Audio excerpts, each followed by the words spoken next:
Tonight, the CSA says it sees an end in sight to a current impasse, but notes it has received correspondence from the Health Ministry on the matter. The Rastafarian community throws its support behind the National Day of Prayer and Fasting, but says the community was not officially invited to be part of the planning. And minibus operators are having mixed reactions to the mobile pop-up clinics as part of the national COVID-19 vaccination drive. The details of these stories and more coming up. This is the Hot 7 Nightly News with Lovelace and Amy Joseph. Good night. It is Friday, the 21st of May, 2021. Welcome to the Hot 7 TV Nightly News. I'm Lovelace St. Amy Joseph. Thank you for joining us.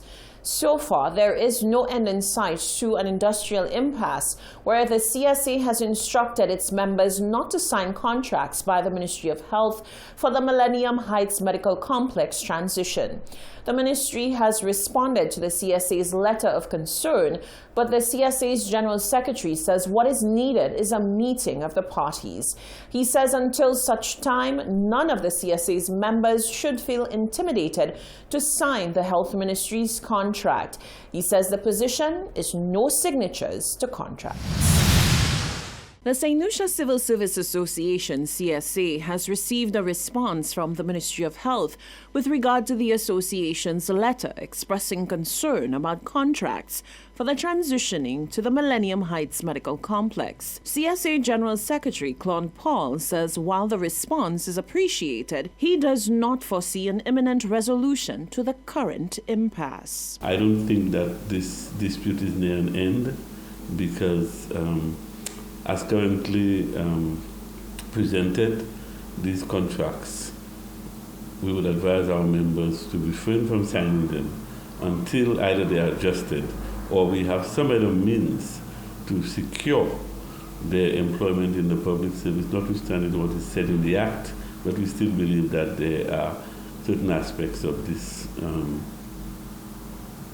whole enterprise which needs to be reviewed. Paul says the position remains that CSA members will not sign the contracts issued by the Ministry of Health and Wellness. According to the CSA, there are too many gray areas and ambiguous clauses when it comes to the conditions of work and other matters outlined in the contracts. Essentially, we tell our members to continue to work as they are currently employed and to do what is required of them.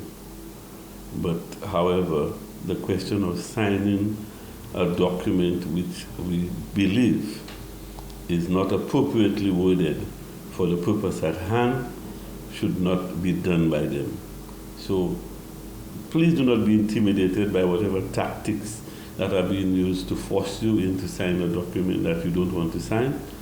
And the union and our members together will decide what is best in the circumstances, and so we will respond to the ministry in due course. So what is the way forward for the CSA on this matter? The main issue remains the question of the tenure, persons who have a long-term tenure and being required to get into contractual arrangements. The whole idea of permission of the Public Service Commission to agree to the secondment, etc.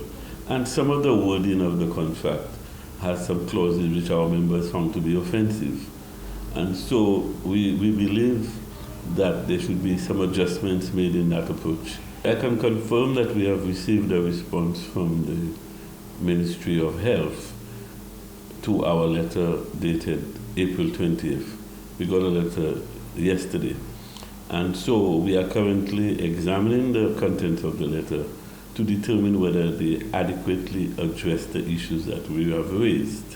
In addition to that, we intend to meet with our members on Tuesday evening via Zoom to appraise them of this development and to take instructions as far as they are concerned as to whether or not they are satisfied. Of course, we will give guidance to our members on the responses that we've got. However, notwithstanding all of this, we still believe that there's a need for the parties to get together and to meet. Paul says transitioning is a process that can only be completed when all worker concerns are addressed. The association says it will not stand for its members being pressured to sign the contracts by a certain date. The government of St. Lucia has called on the nation to join in a national day of prayer and fasting on Monday, the 24th of May, from 6 a.m. to 6 p.m. The Rastafarian community says although it was not involved in the organizing of the initiative, it will support the move for spiritual grounding. President of ICA, Aaron Alexander, warns that prayer without action, however, will not work. He has called on leaders and citizens to be spiritual in both words and deeds. The president of the Ionola Council for the Advancement of Rastafari, ICA, Aaron Alexander, says any attempt to draw on spirituality and lead the citizenry on a path of positivity will receive the support of the Rastafarian community. Alexander says while he is not aware of any correspondence or invitation to have the Rastafarian community play a role in the planning for the National Day of Prayer and Fasting, ICA sees merit in the initiative. As a spiritual group in St. Lucia, I have no information that we've been contacted to be part of this National Day of Prayer. Notwithstanding that, I would like to say that we as a prayer community, we believe prayer is important, so much so that we try to live our life in a prayerful.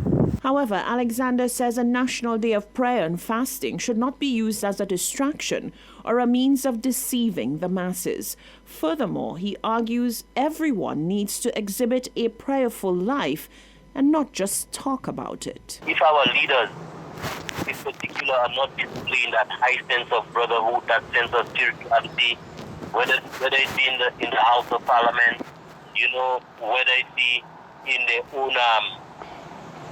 own daily activities as leaders of the nation, if they are not portraying this, if they are not allowing a prayerful lifestyle to permeate our society, then we will continue to go down the abyss and into a crime-ridden country and end up as a failed state.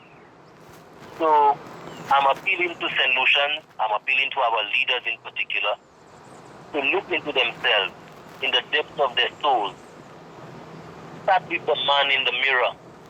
The change we want to see, let's become that change. Don't just seek change, but do the things that are necessary for change. Because when your words and your actions are in conflict, people will look at you as a big joke. Alexander maintains that sincerity and genuine, pure intentions are a must when spearheading such initiatives. Now, Hot 7 TV took to the streets to hear from members of the public whether they will do as the government has urged and take time for reflection and prayer on Whit Monday. The government has declared a National Day of Prayer and Fasting for Monday. Here's what you had to say. What National Day of Prayer? Now you all want to pray for the country? All that time, everybody doing all what they're doing. Now you want to pray for the country because they have corona? What's about the time before corona? What were y'all doing? Huh? You think one day of prayer will take us out of that? Huh? Y'all people, y'all need to search for what is right with your National Day of Prayer. One day you take into prayer and you think one day will ease off everything that's happening in the country. National Day of Prayer. I really want to know what they meant by that, because we ought to pray every day. And it's not when a crisis comes we have to pray. We have to pray before the crisis, that when the crisis comes, God will take us through the crisis. So it is not when we have a pandemic or when we have, say, like they talk about crime, they always have crime. You understand? So before the event ever take place, we ought to be praying that when it comes, God will deliver us from it. National Day of Prayer? Eh bien, bon Dieu, qui ça moi-même ça dit? C'est National Day of Prayer ça. National Day of Prayer ça, moi, c'est pas président qui dit qu'a fait.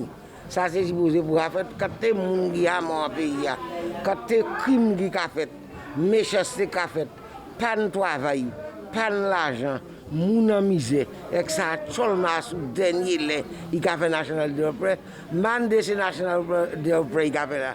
Sa I vle pe a se predye, I ka mande moun predye bayi, pou yo vie me il anko, ebe pou vie gwen eleksyon. Mwen de se sa, men ma piyes siyans sa ka fe. Pas mwen ka predye a se kote mwen. Tout moun ka predye la kayo. Tout moun ka mande bon Dieu pour aider yo, pour yo vendre, ou ka assis bon la place de bon matin, il construire, ou pas vendre rien. Il pas rien pour dire pour ça. To me, it makes no sense because so many things is happening in the country right now. The killing, the stealing, the mugging, everything. And how is only now, as we in an election year? No peace, no rest. You have to go. Prayer. If I have to pray, I pray for myself and my children, right? Not for government because I'm seeing too much misery. I even go childless out from here. I will not pray for government, for nation, whatever. Me, if I have to pray for them government to get out from there. Yeah, the most I say, men not always to pray. So prayer is not a thing that politicians have control over, power over, or autonomy over. Men not always to pray. So the call for prayer is a good initiative. But we don't need a day of prayer. We need a heart of prayer, a heart change. You pray because they call a day of prayer, and tomorrow you're back in the same old ways, the same old envy, jealousy, hatred, and antagonism, schisms. So what we need is a heart of prayer, a change of heart from our mindset and thinking, to love each other, for unity, for morality, to move away from the schisms and hatred, even politics. Red hate yellow, yellow hate red. No, sir. We'll be going through a lot right now during the COVID, and the Prime Minister saw it fitting along with the individuals who took the decision with him to allow the country to go through a season of fasting and praying. We need prayer. Prayer is with prayer much power. I wish that as we go through this time there on Monday, that we reflect upon the year, all the challenges, the crime, along with the elections which is upcoming, and along with the COVID and the deaths, that the family members may stay positive during this time, and that they look for strength, and that we know we have politics in the air, people are divided. This is a time for us to get together and get closer and to love and appreciate, because at the end of the day, we are not just UWP or SLP, we are all Lucians in it. Those were your views. You're watching the Hot 7 TV Nightly News. Stay with us. Still to come, mixed reactions to COVID-19 vaccine pop-up clinics.